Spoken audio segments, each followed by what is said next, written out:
kalian? Semoga kita baik ya. Nah, untuk pembahasan kali ini kami akan membahas mengenai analisis dan pemilihan strategi. Nah, untuk yang pertama, kami akan membahas bagaimana sih caranya agar analisis dan pemilihan strategi ini dipilih atau dilakukan secara efektif. Nah, sebelum lanjut ke materi, ada baiknya kita kenalan dulu, karena tak kenal itu maka tak sayang. Perkenalkan, nama saya Zahra dan ini rekan saya, Rara. Nah, untuk selanjutnya kita lanjut ke materi.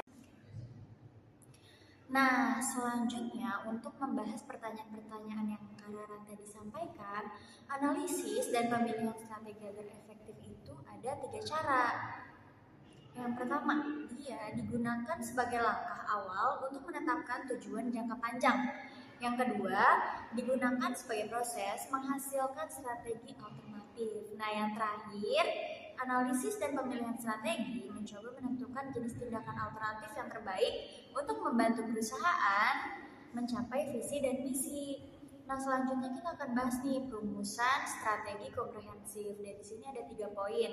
Yang pertama, tahap input, yang dimana matriks EFA, dan CPA disebut meringkas informasi input dasar yang diperlukan untuk merumuskan strategi. Yang kedua, tahap pencocokan, yang dimana faktor internal dan eksternal digabungkan untuk membuat strategi alternatif yang layak. Dalam tahap kedua terdiri dari matriks SWOT dan space, BCG, EA, dan grand strategi. Dan yang ketiga itu dikenal sebagai tahap keputusan atau yang melibatkan penggunaan matriks perencanaan strategis kualitatif atau bisa disebut QSPM. Nah, dengan menggunakan informasi input dan tahap 1, QSPM mengevaluasi strategi alternatif yang ditemukan pada tahap tersebut. Oh, jadi gitu ya Kak penjelasan lebih rincinya. Nah, tadi kan ada kata atau pembahasan mengenai tahap input. Nah, aku pengen tahu sih, dan teman-teman di sini juga pasti pengen tahu ya, gimana sih apa yang dimaksud dengan tahap input tersebut. Oke, untuk tahap input sendiri itu adalah tahap pertama dalam proses formulasi strategi, yang dimana 3 matriks ada EFA, EFA, dan CPA digunakan untuk memberikan ringkasan informasi dasar yang dibutuhkan untuk merumuskan strategi. Nah, selama tahap ini, informasi dari ketiga matriks ini dan tahap keputusan strategi harus dikumpulkan secara subjektif dan titik penilaian intuitif yang baik selalu diperlukan untuk menentukan bobot dan penilaian strategi. Nah, di tahap pencocokan ini, kerangka perumusan strategi menggunakan 5 matriks.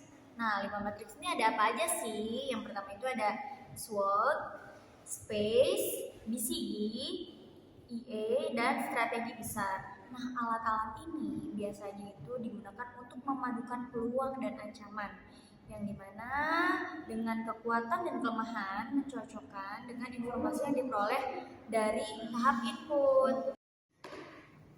Nah, selanjutnya kita akan membahas matriks tahap pencocokan. Nah, matriks tahap pencocokan ini itu ada SO strategis atau strength opportunity strategis.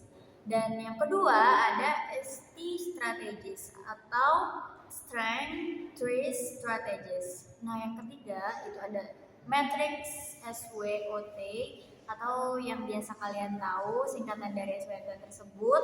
Lalu ada matriks space dan ada weakness strategis atau weakness twist strategis, WO strategies, weakness opportunity strategies.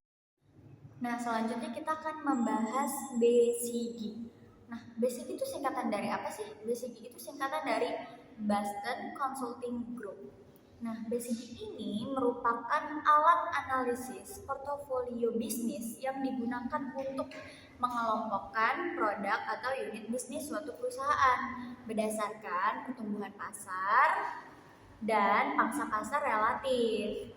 Nah, biasanya alat ini itu membantu perusahaan dalam mengalokasikan sumber daya yang dimana mengembangkan strategi yang sesuai untuk masing-masing produk atau unit bisnis dalam portofolio mereka. Nah, BCG Matrix ini biasanya juga dikenal dengan istilah Grow Share Matrix atau BCG Grow Share Matrix. Nah, selanjutnya kita akan membahas detail dari BCG Matrix ini dan yang dibahas oleh Kak Raran. Oke, nah di sini BCG Matrix mengelompokkan produk atau unit bisnis menjadi 4 kategori berdasarkan 2 dimensi. Nah, apa aja sih yang 2 dimensi tersebut? Nah, yaitu pangsa pasar relatif atau relative market share. Nah, maksudnya apa sih? Ya, jadi pangsa pasar relatif adalah perbandingan pasar suatu produk atau unit bisnis terhadap pesaing terbesarnya di pasar. Nah, yang kedua adalah pertumbuhan pasar atau disebut dengan market growth rate, yaitu tingkat pertumbuhan pasar tempat produk atau unit bisnis tersebut beroperasi. Nah, lalu yang telah saya jelaskan tadi, yang 4 kategori tersebut, nah BCG Matrix menghasilkan 4 kategori utama kan. Yang pertama yaitu question marks and problem child. Yang kedua yaitu sumbuji atau cash cows. Yang ketiga adalah bintang star. Yang keempat adalah dogs. Oke, selanjutnya ada apa aja nih Kak Raran? Nah, selanjutnya yaitu ada alat penting dalam perencanaan portofolio produk dan alokasi sumber daya. Di sini ada 3 nih Kak yang dijelaskan. Yang pertama yaitu matriks internal eksternal, yang kedua matriks strategi besar, dan yang ketiga adalah matriks perencanaan strategi kuantitatif. Oke, selanjutnya kita akan bahas apa nih? Nah, tadi kan kita udah bahas basic nih Kak. Selanjutnya kita akan bahas apa sih? Nah, setelah yang tadi saya jelaskan gitu ya, tadi kan disebutkan ada metrik KSPM. Nah, jadi untuk sekarang adalah pembahasannya yaitu mengenai kelebihan dan kekurangan matriks tersebut. Nah, untuk kelebihannya bakalan saya jelaskan. Yang pertama kelebihannya yaitu analisis kuantitatif, yang kedua integrasi faktor kunci, yang ketiga prioritas strategi, yang keempat membandingkan alternatif, dan yang terakhir kelima adalah menyederhanakan keputusan. Oh, oke. Nah, tadi kan aku udah ngejelasin nih Kak, bagaimana sih kelebihan dari metrik KSPM tersebut. Oke. Nah, untuk sekarang aku bakal ngejelasin nih bagaimana sih kelemahan atau kekurangan dari metrik tersebut. Oke. Nah, yang pertama yaitu subjektivitas penilaian, yang kedua data yang dibutuhkan, yang ketiga adalah sederhananya pengukuran, yang keempat tidak mempertimbangkan interdependensi, yang kelima adalah perubahan faktor dan prioritas. Karena di masing-masing matriks atau di semua matriks pasti ada kelemahan dan kelebihannya. Oke. Nah, jadi kesimpulannya perusahaan bisa memilih sistem-sistem yang kita jelaskan tadi untuk menganalisa strategi tergantung kebutuhan perusahaan dan sesuai pangsa pasarnya juga, tergantung jenis perusahaannya juga ya teman-teman. Semoga penjelasan kita bisa membantu dan dapat dipahami. Sekian dan terima kasih.